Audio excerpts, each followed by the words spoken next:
Dobrodošli spet v Ambientih. Kot sem na začetku povedal, bodo prevladujočo besedo danes imele ženske. Tu je zgodba dveh prijateljic, ki sta hobi, ljubezen do lesa, spremenili v strast. Dobesedno izpod njunih rok, iz grobih in neotesanih štorov, nastajajo uglajeni in karizmatični spremljevalci, ki jih je nemogoče spregledati. Eva in Ana, oziroma duet Wooden Blonde, ne iščeta popolnega kosa lesa, ampak kakršnega koli, ki bo po njuni obdelavi nekoč lahko morda držal lučko kakšnemu paru v spalnici. In iz njunih ust se beseda štor v resnici sliši kot kompliment. Eva in Ana iz Wooden Blonde svoje srce, svoj prosti čas, zadnje čase posvečata lesu in me zanima, kaj ste se do zdaj naučili, kako ga obdelati, glede na to, da so vajni izdelki tako zelo priljubljeni. Kaj je največji izziv, ko hočeš takole en tak čudovit kos lesa ohraniti, da bo potem še leta, desetletja ali celo stoletja razveseljeval nekoga? Ja, je kar izziv, ker les, ki ga medve uporabljava, je ta, ki se je v naravi sam posušil. Se pravi, pomeni, da je iz nekega naravnega razloga se posušil, potem več let mogoče stal suh, se podrl in potem še ležal na tleh in je izpostavljen veliko naravnim dejavnikom in škodljivcem in tako naprej in ob tem trohni, razpoka in tako dalje. Tako da je te predpriprave kar veliko, no? Da potem nastane lep, gladek in primeren za notranji prostor. In tudi naj jo velikokrat preseneti, ker ko misliva, da smo pripeljali perfekten kos lesa iz gozda, hlod, naj jo tudi lahko preseneti, ne? Ker noter je lahko kdaj popolnoma drugačen kot na zunaj. Les je živ za to. Oblikovalki znata potencial lesa videti tudi v kosih, ki ne obetajo veliko, a s trudom ter pravim izborom premazov in barv lahko vseeno nastane lepo pohištvo. Les, večinoma gre za smreko ali hrast, premažeta bodisi s pokrivnimi barvami, od katerih so najbolj popularni beli, črni in sivi odtenki, ali pa z lazurnimi barvami, ki so transparentne in na končni barvni odtenek vpliva tudi vrsta lesa. Se pa pri svojem delu dostikrat obrneta na strokovnjake za barve, ki znajo svetovati pri vseh težavah okoli lesa. Sivenje je na primer ena najpogostejših. Ja, les posivi zunaj, se pravi, kadar je izpostavljen vremenskim pogojem, padavinam, potem UV žarki so tisti najbolj problematični. V notranjem prostoru gre pa predvsem za spremembo naravne barve lesa. Se pravi, v notranjih prostorih barva običajno drevesne vrste evropske potemnijo in običajno si ljudje želijo, da smreka ostane čim bolj svetla.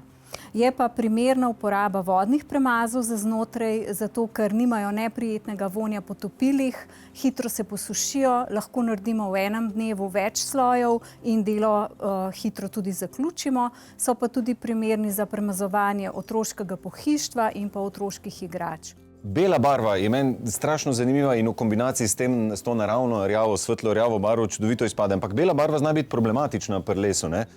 Ja, jaz mislim, da so tudi že v praksi opazili, da je problem pri hrastu, predvsem, ko se včasih pojavijo rumeni madeži na površini. To pa zato, ker hrast, pa tudi nekatere druge vrste lesa, tako kot je kostan, na primer, imajo veliko tanina in tanin je topen v vodi in se izlužuje. Temu se izognemo tako, da uporabimo primeren temelj, ki blokira vodotopne madeže, da ne migrirajo na površino skozi premaz in zato tudi ohranijo belino. No, kako se pa Wooden Blonde borita proti tem taninom? Ja, ravno tako, kot je rekla Barbara. Ja, medva uporabiva temeljni premaz, ki je že bel in ta blokira to rumeno barvo, potem pa čez še belo lazuro. In s časoma seveda les malo pridobi neke patine, ampak ostane lep svetel. Ta rešitev se mi zdi zelo v redu, ker v tem primeru uporabljamo vodne premaze, ki so narejeni na osnovi akrilnih disperzij in te ne rumenijo, tako kot je to značilno za alkidne premaze na topilih. Eno od večjih težav pri obdelavi lesa predstavljajo škodljivci, kot so gobe in razne žuželke. Da je les napaden, kažejo črvine, rovi, topi zvok ob udarcu na les in tudi odpadanje skorje. Vse to terja sanacijo z biocidnimi premazi in zaščito. Osnova pa je, da je les najprej pravilno osušen Idealna vlaga v njem je do 20-odstotna. Za zaščito pred škodljivcem uporabljamo impregnant in čez lazuro, recimo za štore, ki jih potem v notranjih prostorih damo v vlažne prostore, recimo v kopalnico, kjer je vlaga višja. Ja, ker v teh prostorih je večja verjetnost, da se razvijajo kakšni škodljivci, napad gliv, plesni, insektov. Načeloma v notranjih prostorih zaščita pred biološkimi škodljivci ni potrebna, edino, kadar imamo neke vlažne prostore, kopalnice, kuhinje, morda kakšne kleti. Kadar pa premazujemo les zunaj, takrat pa obvezno priporočamo najprej zaščito pred biološkimi škodljivci, potem pa še zaščito pred vremenskimi vplivi. Štor, vajna specializacija so ravno štori, ne? Štor je skoraj malo žaljivka v slovenskem jeziku. Zdi se mi pa, da vidve imate pa čist en drugačen odnos do vsakega štora. Ja, to res ni pravično, tale štora, taka konotacija, ker v resnici je zelo prikladen in priročen, ravno obratno, res gre vsak prostor. Stranke ga uporabljajo v kopalnicah, dnevnih sobah, kot nočne omarice, za stolček za otroke, za poličko odložiti, za usesti v predsobi. Res je tak vsestranski kos, na terasah tudi zelo lepo pride. In verjetno ta zaobljena okrogla linija pripomore k temu, da je to zelo uporaben kos, z vseh strani, kakorkoli ga obrneš. Ja, kot ženska ima vedno en profil lepši, tudi štora, ga nekaj časa obračamo, da najdemo tisto najlepšo. Včasih pa niti ne vemo, ker je z vseh strani nekaj posebnega in potem ga lahko obračaš in je štor lahko vsak mesec malo drugačen. Tako da je tudi to ta unikatnost teh kosov lesa. Štor je lahko tudi priročna mizica, na kateri pa se rado zgodi kakšno polito rdeče vino ali kava. Oblikovalki zato vsak štor zaščitita s trikratnim brušenjem in lakiranjem z brezbarvnim lakom, ki je odpornejši od olja, predvsem ker ustvari bolj gladko površino in se tudi lažje briše.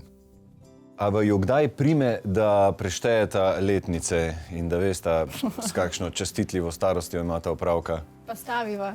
A res? Reorganila, ne. Ne, ampak recimo tole že na oko ima konkretno več kot 50 let, ne? Ja, zanimivo je tudi opazovati, kako je drevo raslo, kje so bolj goste letnice, potem v katero stran se je recimo bolj razvilo.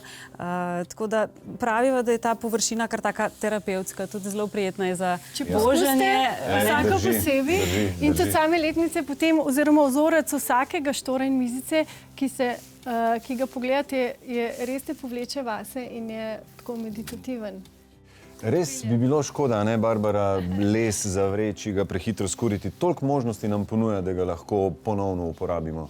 Ja, tako je. Tudi mi, proizvajalci premazov, spodbujamo naše uporabnike, da les, ki ni več uporaben, ali pa predmeti, za katere mislimo, da se ne dajo več uporabiti, ponovno uporabijo, da recikliramo, ker tudi mi v naših barvah uporabljamo surovine, ki so naravnega izvora, ki so obnovljive in tako tudi nimajo škodljivega vpliva na okolje. Ok.